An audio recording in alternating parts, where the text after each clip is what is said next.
Halo Sobat GPC, kenalin, gue Arya. Di sini, gue mau cerita tentang pengalaman horor gue bersama teman-teman gue. Lebih tepatnya, teman kuliah gue. Kejadian yang sampai sekarang masih gue ingat, apalagi kalau lagi kumpul sama teman-teman kuliah gue dulu. Pasti selalu seru banget buat bahas cerita ini. So, simak baik-baik ya. Jadi, ceritanya waktu itu gue diterima di salah satu kampus di daerah Lenteng Agung yang nyaris mepet ke Depok. Oh iya, gue diterima di kampus itu bareng temen gue. Sebut aja si Roy. Gue dan Roy satu SMA. Kita coba daftar di kampus yang sama. Dan alhamdulillahnya, kita sama-sama diterima. Bahkan, gue satu kelas sama si Roy. Karena jarak rumah gue dan kampus yang lumayan jauh, kalian pasti tahu lah ya, yang namanya Planet Bekasi. Membuat gue harus ngekos. Terus, karena awal masuk gue gak punya teman sama sekali selain si Roy, gue memutuskan untuk ngekos bareng sama dia. Selain buat irit biaya bulanan, alasan lain juga sih biar ada teman ngobrolnya. Singkat cerita, setelah kuliah selama 2 bulan, gue sama Roy mulai banyak temen. Dan kita langsung akrab gitu. Gue sering nginep di kosan temen gue, atau bahkan sebaliknya. Karena kita ngerasa cocok, akhirnya kita punya keputusan untuk ngontrak satu rumah bareng ke-8 temen gue. Yang diantaranya itu ada Jovi, Kibo, Aji, Faisal, Farhan, Eki, Yakub, dan Donald. Ditambah gue sama Roy, jadi totalnya ada 10 orang yang menghuni rumah kontrakan kita. Kita sampai punya julukan Bockon, singkatan dari bocah kontrakan. Hahaha. Kalau dihitung-hitung, bulanannya cuma 250.000. Jauh lebih murah ketimbang gue harus kos berdua. Ya, walaupun rumahnya itu rumah tua, tapi nggak apa-apa. Setidaknya kita selalu kumpul bareng. Aktivitas kita sehari-hari ya cuma gitu-gitu aja. Kuliah, pulang, nongkrong. Gitu aja terus. Sampai suatu ketika kita mulai bosan dengan rutinitas yang itu-itu aja. Suatu malam, gue sama anak-anak Bockon lagi bete parah. Bingung mau ngapain lagi malam ini. Main game udah sering. Ngomongin orang, apalagi. Tiba-tiba, si Roy ngusulin buat wisata malam Jeruk Purut. Iya, kalian gak salah dengar. Jeruk Purut kuburan yang terkenal serem itu loh guys. Karena si Roy pernah lihat di Instagram temennya kalau mereka lagi wisata Jeruk Purut. Emang sih, TPU Jeruk Purut lagi rame didatangi orang-orang gabut yang pengen uji nyali gitu. Akhirnya, gak pakai mikir lama, kita langsung setuju. Tepat jam 11 malam, kita bergegas jalan ke lokasi. Dari yang awalnya gue semangat, sampai di pertengahan jalan hati gue mulai ragu. Banyak banget keraguan dalam diri gue, karena ada banyak faktor yang akan terjadi nantinya. Bisa kesurupan lah, diumpetin setan lah, atau bahkan langsung ketemu setannya. Aduh, gue mulai nggak yakin nih buat kesana. Tapi gue liat teman-teman gue pada semangat banget buat kesana. Masa cuma gara-gara gue kita batal berangkat sih? Oke. Gue harus memberanikan diri supaya bisa senang-senang di sana. Singkat cerita, tibalah kita di gerbang TPU Jeruk Purut. Wush, anjir, hawa dari luar gerbangnya aja udah serem banget nih tempat. Tapi gue tetap memberanikan diri dan coba mengalihkan semua pikiran negatif gue. Setelah kita semua masuk ke dalam, kita ketemu sama sosok kakek-kakek yang katanya kuncen di sana. Beliau memberikan kita pengarahan dan memberitahu kita spot-spot yang terkenal di sana. Dan satu lagi, si kuncen bilang kalau salah satu di antara kita ada yang melihat penampakan, jangan pernah teriak atau panik. Cukup senggol teman kita, lalu berjalan meninggalkan TKP. Barulah kita boleh cerita apa yang kita lihat tadi. Kita berdiri di tengah-tengah jalan. Kuburannya terbagi menjadi 2 blok. Posisinya di kanan dan di kiri dari tempat kita berdiri. Si kuncen tersebut ngasih tahu kita kalau di kuburan sebelah kanan itu ada pohon besar yang dijaga sama kuntilanak merah. Dan ada juga makam Habib yang dijaga sama 2 harimau putih. Beuh, dari situ aja gue udah ngeri banget cuy. Ini kalau di tengah jalan dibegal kunti gimana? Tapi gue berusaha yakin kalau iman gue masih cukup untuk menjaga diri. Hahaha. Padahal aslinya gue ketar-ketir juga sih. Oke lanjut. Kalau di sisi kanan tadi ada pohon besar yang jadi rumah si Kunti, di sisi kiri ada pohon kembar yang dijadikan sarang pocong. Ada sumur juga yang dijaga oleh genderuwo. Dan yang paling bikin gue merinding adalah kalau kita bisa muterin TPU Jeruk Purut sebanyak 8 kali, katanya kita bakal ketemu pastur yang kepalanya buntung. Dalam hati gue, emang ada ya orang gabut yang mau muterin sekeliling TPU sampai 8 kali?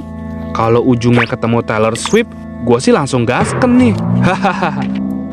Oke, wisata dimulai. Kita terbagi jadi 2 kelompok.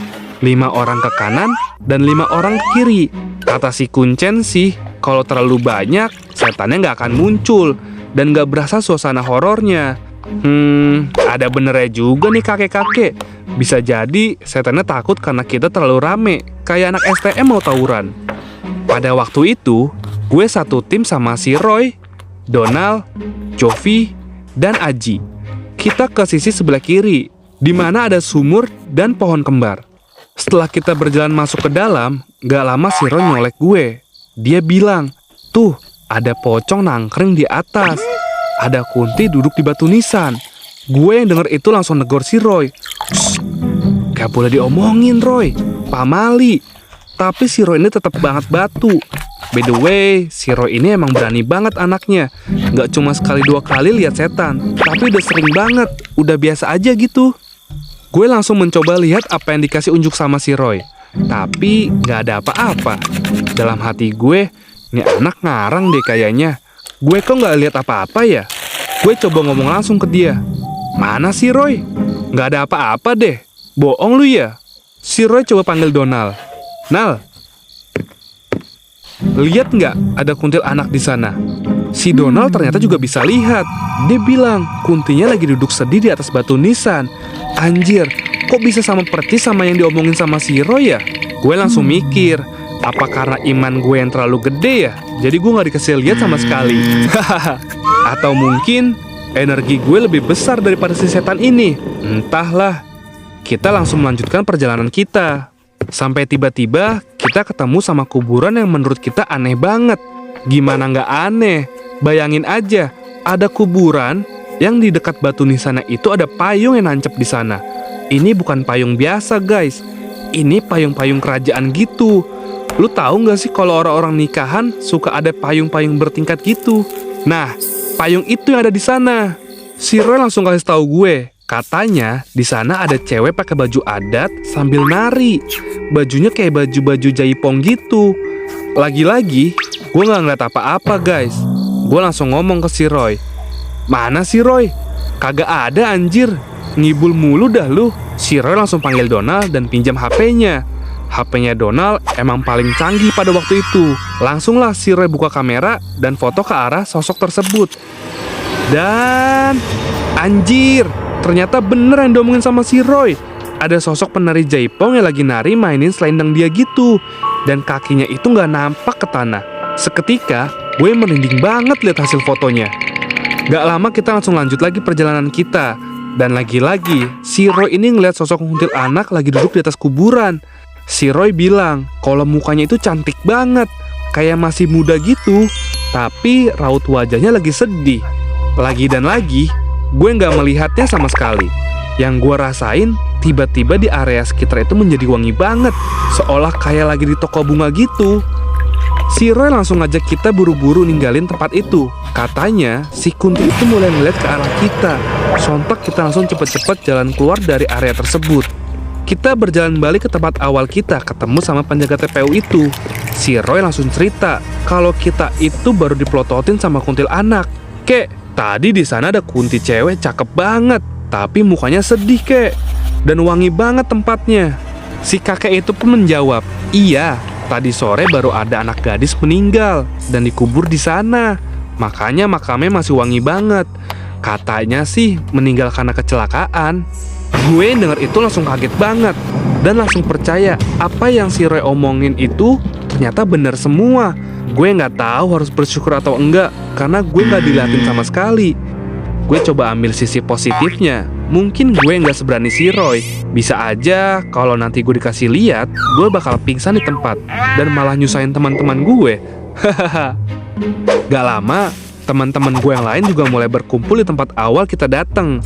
Banyak banget cerita-cerita yang mereka dapetin juga. Ada yang ngeliat macan putih, ada yang ngeliat kuntilanak merah, bahkan ada cerita kocak juga nih guys. Temen gue si Yakub masih maksain masuk ke dalam makam Habib, padahal kita dilarang buat masuk. Katanya sih karena dia kebelet pipis. Emang sih, makam Habib di sana itu bentuknya rumah kecil gitu. Di dalamnya baru deh ada makam Habib. Untung aja si Yakub nggak bener-bener pipis di sana.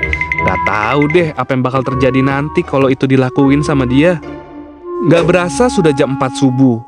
Kata si kakek dan teman-teman gue yang bisa ngelihat, banyak banget setan yang mulai terbang-terbangan ninggalin TPU itu. Pas banget azan subuh, kita bergegas jalan pulang ke kontrakan. Setibanya di kontrakan, kita langsung bersih-bersih untuk langsung tidur. Karena kita harus tetap masuk kampus nanti pagi. Pas si Ray buka baju, tiba-tiba banyak banget biru-biru memar di badannya. Kata temen gue sih, itu dijilat setan. Tapi masa iya sih?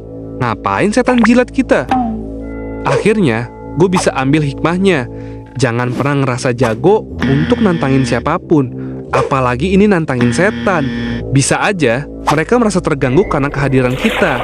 Ditambah lagi, si Roy melanggar aturan yang diberikan si kakek penjaga TPU.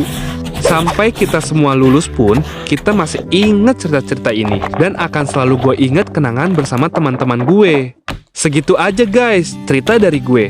So, kalau kalian ada cerita menarik, silakan kirim ke email di bawah ini ya. Terus jangan lupa share, komen, dan subscribe channel Gue Punya Cerita.